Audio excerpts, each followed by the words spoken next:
Hello students, तो NABARD grade A को लेकर के स्टूडेंट्स के दिमाग में एक डाउट होता है कि मैम जो स्कीम्स हमें पढ़नी है, जो कि हमारे करंट अफेयर्स का एक बहुत ही इंपॉर्टेंट पार्ट है, उसमें इंपॉर्टेंट स्कीम्स कौन सी होती हैं, कौन सी स्कीम्स हैं जो हमें अपनी प्रायोरिटी रखनी है और कौन सी स्कीम्स को थोड़ा कम प्रायोरिटी पे रखना है। देखिए स्टूडेंट्स, अगर मैं बात करूं स्कीम्स की कि सबसे पहले तो आपको स्कीम्स को चॉक आउट कैसे करना है, तो देखिए स्कीम्स के लिए सबसे अच्छा सोर्स होता है पीआईबी, और पीआईबी के अंदर जो स्कीम्स होती है वो मिनिस्ट्री वाइज हमें गिवन होती हैं।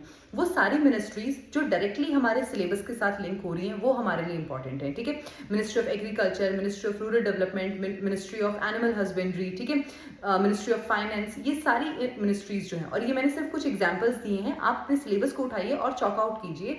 जो भी मिनिस्ट्रीज आपके सिलेबस के साथ एज इट इज लिंक हो रही है वो मिनिस्ट्री हमारे लिए इंपॉर्टेंट है।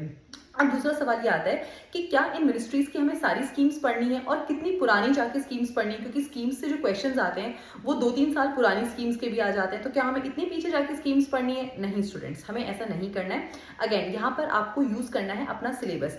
जो भी स्कीम है चाहे वो पुरानी हो, लेकिन अगर वो हमारे सिलेबस से रिलेटेड मिनिस्ट्री की फ्लैगशिप स्कीम है तो वो हमारे लिए दी मोस्ट इंपॉर्टेंट स्कीम है, वो हमें जरूर पढ़नी है। और अगेन अगर वो स्कीम किसी भी रीजन की वजह से न्यूज में है, ठीक है, तो वो हमें डेफिनेटली पढ़नी है। ठीक है, उसमें से क्वेश्चन आएगा ही आएगा।